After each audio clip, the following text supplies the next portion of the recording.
What's up, Amakhosi Network? Welcome to the channel. Today we're going to be chatting about what John Comitis said to with Andile Ncube that's been driving people crazy online. And we're just going to be updating on some Kaizer Chiefs things.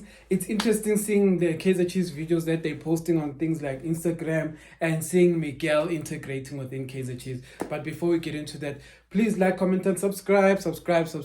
And don't forget the Kaizer Chiefs keeper competition. Most important, don't forget that competition. But let's get to it. John Comitis went and spoke to Andile Ncube on radio on his sports at something like that, sports at 6 or something, and he spoke to Andile Ncube, and they basically spoke about what the league needs, and basically Comitis basically said the league needs Kaizer Chiefs and Orlando Pirates to start regaining their dominance.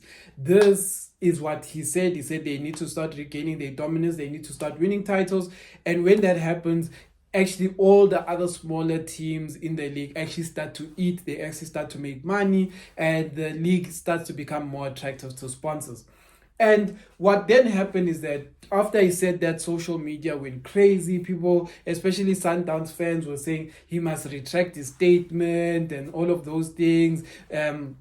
A lot of Sundowns fans were like, he's crazy. He was like, they were basically they were saying what he's saying is nonsense. Like, the league does not need him, and people were making comparison to be like, is Liverpool, Manchester, and Chelsea, who are the legends of the previous games, are they really doing anything for they're not winning anything, but the EPL is still big? And I'm here to challenge those people. I am not going to speak about this from a Kaizer Chiefs perspective. I am a Kaizer Chiefs fan, proudly so proud. So, but in that, I want to emphasize something. Guys, it's normal. AC Milan, Inter Milan, the moment their quality win, what happened? The league started going, the viewership started going, even though Juventus was still showing good fight in that fight to hold up the league. But we know history says AC Milan and Inter Milan were the better teams in the league, had the better historical players and all of that. And because those teams were no longer at the top, how people viewed the league started to drop. It's the same if Bayern Munich starts to do bad in the Bundesliga. The value of the league, the viewership across the world will start to go down, even though there's Bayer Leverkusen. But no one was busy saying, yo guys, namhlanje I have to go watch Bayer Leverkusen versus Dortmund. No one is saying things like that. But Bayer Leverkusen was hitting everyone left, right, and center. But no one was changing their schedule to go watch. But when it was Dortmund versus Bayern Munich, people were going just because of that rivalry at the top. And then when it comes to EPL, Man City is a newish team, I'll say that. So what happens is that, yes, they still have a good support base now, but they are not supported by a large amount of supporters in the UK and the world. So what that means is that when Manchester, Liverpool, and the likes of Chelsea do well, they have such big and historical groups of fans that when they do well, the value of the league just skyrockets. It hits the roof. And it's not to say Man City is not the best. It just means that it's what drives the market. It's what makes the eyes go onto the screen, because right now, and that's the thing about now, we switch to Sundowns. Sundowns plays beautiful football. We all go and we watch Sundowns and stuff like that. But Sundowns is not a big historical team. Understand, when I say big historical team, Sundowns has existed throughout the years, but when I say big historical team, I'm like where the fans gravitated to the team and the football in like massive amounts, and that was Kaizer Chiefs and Pirates. And what happens is that if Kaizer Chiefs wins the league, or if Nabi starts bringing quality football out of Chiefs, Richards Bay will start earning money because Chiefs fans will start attending Richards Bay games. Polokwane City will start making money from stadiums because Chiefs fans will attend Polokwane City games. Why am I saying this? FNB Stadium is not making money now, and a lot of you will argue, good, yeah, if Kaizer Chiefs were that big, at least they would be able to fill FNB Stadium. And it's like, no, FNB Stadium is not being filled for the exact same reason Comitis is talking about. Chiefs is not doing well. If Chiefs does well, FNB Stadium can hit close to 30 to 40,000 people a game. A game. A game. And that's what will happen in that case. So I agree with Comitis that Chiefs and Pirates need to step up their game. And what a lot of people don't realize, and sometimes I wish I can just go and shake sometimes. Oh, I'm listening. Sometimes I wish I can go and say those things. And why I want to say these things to Kaizer Jr. is that I just want him to understand how the impact of a quality player does on a fan and a football and just the league. A lot of the times we will say, hey, Chiefs was attracting fans because they had they were beating everyone at what. Yes, we were beating everyone, but we had talented players. We had players with so much skill. Like, people would go to a Kaizer Chiefs game not to watch it win, but to watch Dr. Kumalo. People would go to a Kaizer Chiefs game not to watch Chiefs win, but to watch Shoes Musheo, Jabo Pule, Junior Khan, like a teenage lad. People would go to the stadium to watch one player dominate another team. And that player who dominates another team will oftentimes end up resulting in what? In Chiefs winning. But because of that player and how good he was, people would go for that player.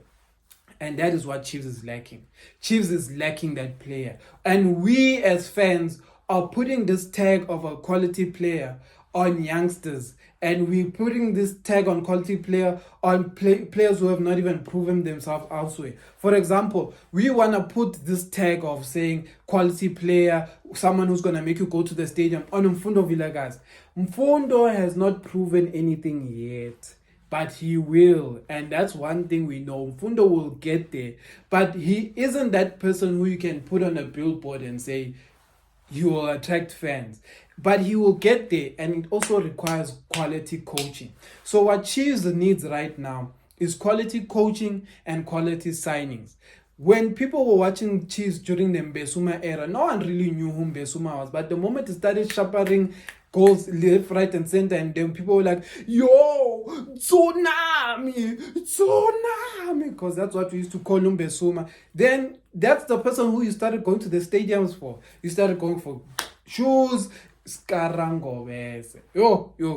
A lot of you will say Skarangobese was just that person who does his 360.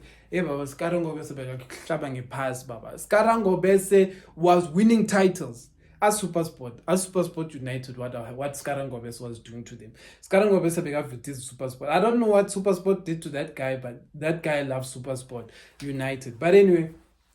And I just wanted to say this, Miguel looks like he's already getting his paces in.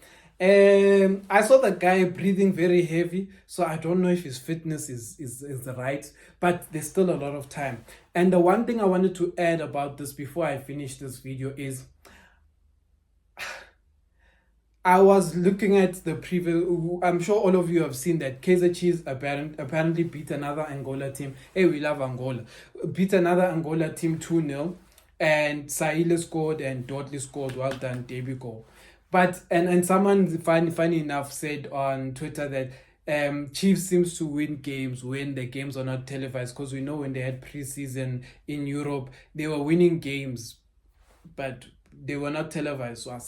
So, but now when it's televised, we lose. Younger Shires is 4. So, one thing I'm picking up from this is that I can't tell if Chiefs is really trying to sign attacking players, really trying to sign a striker. I don't know. It's not seeming like things are moving there. But what worries me is that it's time is running out, and I can't tell if Nabi is happy with the squad now or Nabi wants to add more, because there's just not enough movement happening in terms of players.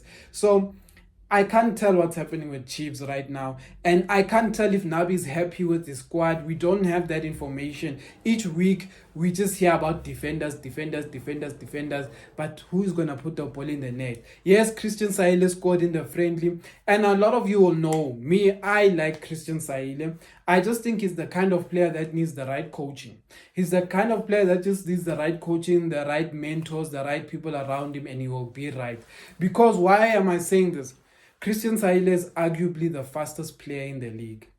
He's arguably the fastest and one of the strongest players in the league as an attacking player. He's very quick, but the thing is that he doesn't know how to use his pace. So imagine a coach that can teach Saile how to use his pace. And a lot of you will be like, oh, Kulumangan, what does he mean doesn't know how to use his pace? Oh, Kijima, one way, shy freeway. I'm like, no.